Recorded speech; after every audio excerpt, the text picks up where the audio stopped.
Assalamualaikum warahmatullahi wabarakatuh. Kami dari kelompok 4 mata kuliah Landasan Pendidikan tahun 2025 akan membuat video untuk penugasan ujian akhir semester tentang dimensi dan juga esensi manusia. Perkenalkan, nama saya Nurweda Zahra dengan NIM 15046-25031. Perkenalkan, nama saya Giovanni Yunia Rahma dengan NIM 15046250057. Perkenalkan, nama saya Nanda Putri Rizky Asri dengan NIM 15046250065. Perkenalkan, nama saya Davina Tiara Aulia yang akan mengawali penjelasan video pada hari ini. Bencana didefinisikan sebagai peristiwa yang mengancam dan juga mengganggu kenyamanan masyarakat. Faktor-faktor dari bencana ini tuh ada 3 macam. Yang pertama itu ada dari faktor alam, faktor non-alam, dan juga faktor manusia. Secara klasifikasi, menurut Undang-Undang Nomor 24 Tahun 2007, bencana itu dibagi menjadi 3 kategori. Yang pertama ada bencana alam. Bencana ini diakibatkan oleh peristiwa alam seperti gempa bumi, tsunami, gunung meletus, longsor, dan lain-lain. Yang kedua itu adalah bencana non-alam. Bencana ini diakibatkan oleh fenomena non-alam seperti kegagalan teknologi, kegagalan modernisasi, dan juga pandemi yang terjadi seperti pandemi COVID-19. Selanjutnya itu adalah bencana sosial. Bencana ini diakibatkan oleh peristiwa-peristiwa antar manusia, meliputi konflik sosial, antar kelompok atau antar komunitas masyarakat, dan juga teror. Selanjutnya itu ada siklus manajemen bencana. Yang pertama itu adalah prabencana.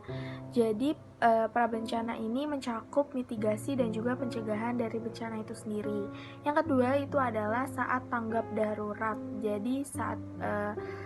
Jadi peristiwa ini merupakan fokusnya itu pada penyelamatan nyawa pada saat bencana itu terjadi.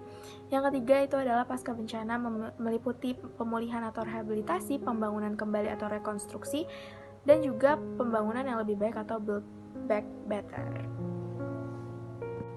Pembahasan selanjutnya akan masuk ke penjelasan tentang bencana alam yang terjadi di wilayah Sumatera pada beberapa waktu lalu.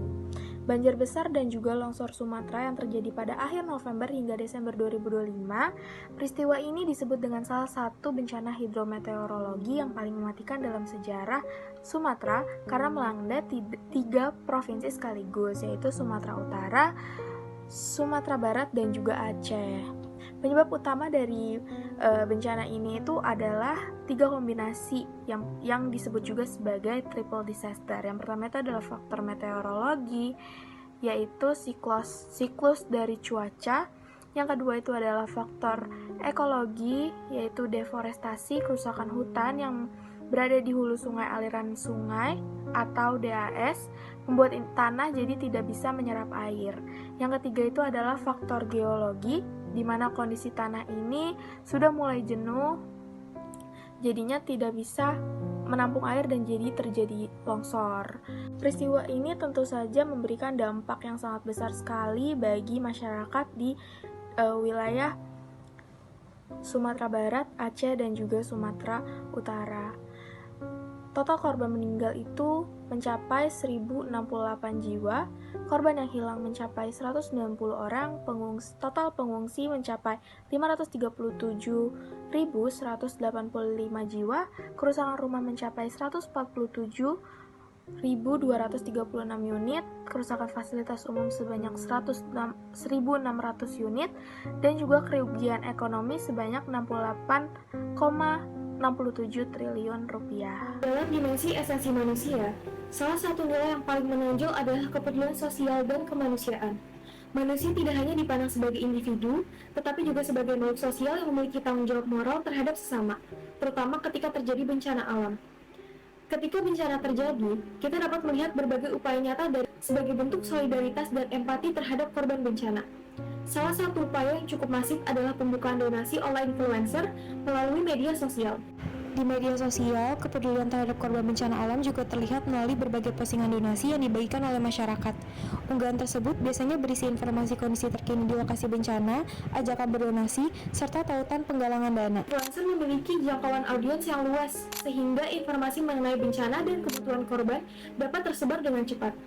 Donasi yang dikumpulkan biasanya digunakan untuk kebutuhan mendesak seperti makanan, obat-obatan, pakaian, hingga perlengkapan sanitasi. Selain itu, dukungan juga ditunjukkan melalui penyebarluasan @yours di Instagram. Meskipun terlihat sederhana, gerakan ini menjadi sarana digital untuk meningkatkan kesadaran publik. Melalui unggahan dan partisipasi banyak pengguna, informasi terkait bencana, kondisi korban, serta ajakan membantu dapat menjangkau lebih banyak orang.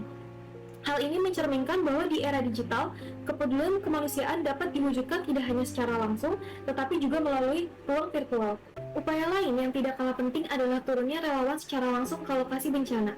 Relawan berasal dari berbagai latar belakang, mulai dari masyarakat umum, organisasi sosial, hingga mahasiswa.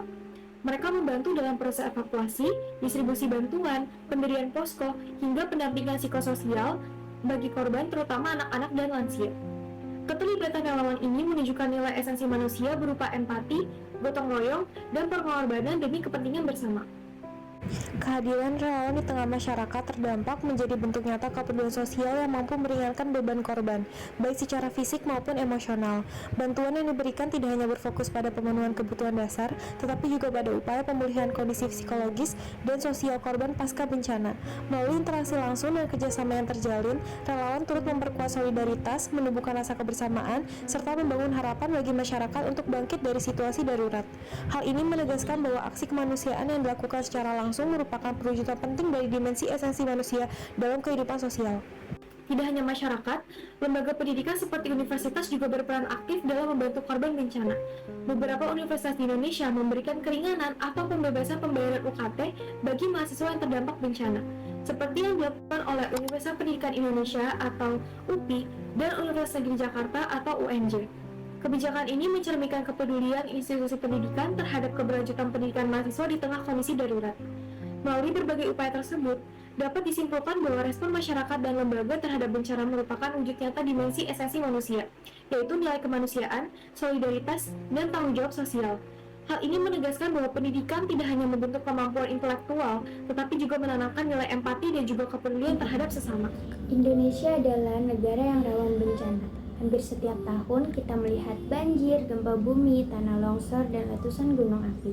Namun, di balik peristiwa-peristiwa tersebut, ada satu hal yang selalu muncul dan bahkan kini sering viral di media sosial, yaitu kehadiran para relawan bencana. Video relawan yang membantu tanpa pamrih, berjalan menembus banjir, membagikan makanan, atau mengevakuasi korban, tidak hanya menyentuh emosi publik, tapi juga menunjukkan nilai-nilai kemanusiaan yang mendalam. Fenomena ini menarik untuk dianalisis lebih jauh, khususnya jika dikaitkan dengan dimensi esensi manusia. Fenomena relawan bencana yang viral bukan sekedar konten media sosial. Di baliknya, terdapat proses berpikir manusia tentang empati, tanggung jawab, moral, dan keimanan. Dalam kajian landasan pendidikan, manusia dipahami memiliki beberapa dimensi esensial, yaitu dimensi sosial, individu, susila, dan religius. Melalui video ini, kita akan menganalisis bagaimana peran relawan bencana mencerminkan keempat dimensi tersebut dalam kehidupan masyarakat Indonesia saat ini. Dimensi sosial menunjukkan bahwa manusia adalah makhluk yang tidak bisa hidup sendiri. Ia membutuhkan orang lain dan memiliki tanggung jawab sosial. Aktivitas relawan bencana merupakan wujud nyata dari dimensi sosial manusia. Ketika bencana terjadi, relawan datang bukan karena hubungan darah atau kepentingan pribadi, tetapi karena kesadaran sebagai bagian dari masyarakat. Mereka bekerja secara kolektif, saling berkoordinasi, dan mengutamakan kepentingan bersama. Fenomena ini menunjukkan bahwa di tengah individualisme dan kehidupan digital, nilai gotong royong masih hidup dalam masyarakat Indonesia. Viralnya aksi relawan justru memperkuat solidaritas sosial karena mendorong orang lain untuk peduli dan ikut terlibat. Dimensi individual menekankan bahwa setiap manusia adalah pribadi yang unik, memiliki kebebasan memilih dan tanggung jawab atas keputusannya. Menjadi relawan bukanlah kewajiban formal, melainkan pilihan pribadi. Banyak relawan yang secara sadar memilih meninggalkan kenyamanan, menghadapi resiko, dan mengorbankan waktu serta tenaga. Keputusan ini lahir dari kesadaran diri dan empati personal. Viralnya relawan di media sosial juga menunjukkan ekspresi identitas individu. Namun, yang menjadi nilai utama bukan popularitas, melainkan keberanian individu untuk bertindak demi kemanusiaan. Disinilah terlihat bahwa dimensi individual dapat berjalan selaras dengan kepentingan sosial. Dimensi susila berkaitan dengan nilai moral, etika, dan hati nurani manusia. Tindakan relawan mencerminkan nilai kebaikan, keadilan, dan kepedulian terhadap sesama. Dalam situasi bencana, relawan tidak memilih siapa yang ditolong berdasarkan latar belakang ekonomi, suku, atau agama. Semua korban diperlakukan sama sebagai manusia yang membutuhkan bantuan. Hal ini menunjukkan bahwa dimensi susila masih menjadi pedoman dalam tindakan manusia Indonesia. Ketika relawan membantu tanpa pamrih, mereka sedang mempraktikkan nilai moral universal yang menjadi dasar kehidupan bermasyarakat. Dimensi religius menempatkan manusia sebagai makhluk ciptaan Tuhan yang memiliki hubungan spiritual dengan Sang Pencipta. Bagi banyak relawan, aktivitas kemanusiaan merupakan bentuk ibadah. Keyakinan agama mendorong relawan untuk menolong sesama sebagai perintah moral dan spiritual. Prinsip seperti menolong orang yang kesusahan, berbagi rezeki, dan mengabdi kepada manusia menjadi landasan tindakan mereka. Dengan demikian, relawan bencana tidak hanya bekerja secara fisik, tetapi juga menjalankan nilai-nilai religius dalam kehidupan nyata. Fenomena relawan bencana yang viral di Indonesia bukan sekedar peristiwa sosial, melainkan cerminan utuh dari dimensi esensi manusia. Dimensi sosial terlihat dalam gotong royong, dimensi individual dalam keputusan pribadi untuk membantu, dimensi susila dalam nilai moral kemanusiaan, dan dimensi religius dalam niat ibadah. Melalui peran relawan, kita belajar bahwa pendidikan manusia seutuhnya tidak hanya terdapat di ruang kelas, tetapi juga dalam tindakan nyata di tengah masyarakat. Relawan bencana mengajarkan bahwa menjadi manusia berarti peduli, bertanggung jawab, dan berani hadir untuk sesama. Kalian tahu nggak sih, media sosial tuh sekarang bukan cuma buat hiburan aja loh, tapi kita juga bisa menyebarluaskan informasi tentang bencana. Kayak contoh, banyak relawan-relawan yang membuat video edukasi seperti poster donasi atau cuplikan kondisi di lapangan yang bisa bikin kita tuh jauh lebih aware sama apa yang lagi terjadi saat ini. Lewat konten-konten ini, orang-orang gak cuma jadi lihat atau scroll aja, tapi orang-orang juga bisa ikut ngerasain dan akhirnya mau menjadi bagian untuk membantu korban bencana. Entah itu share informasi, donasi, atau bahkan hanya sekedar menyebarkan pesan kebaikan. Dari situ aja udah kelihatan loh teman-teman, kalau sosial media ini tuh bisa jadi jembatan buat saling bantu dan peduli untuk satu sama lain. Selain itu, konten relawan juga penting loh buat edukasi agar masyarakat dapat lebih paham dan siap kalau suatu saat terjadi bencana lagi. Dari media sosial ini, kita bisa merubah diri kita loh yang awalnya hanya menonton saja menjadi bagian dari solusi. Yuk gunakan platform kita untuk hal-hal yang positif, karena satu konten kecil yang kita buat bisa punya dampak besar bagi banyak orang.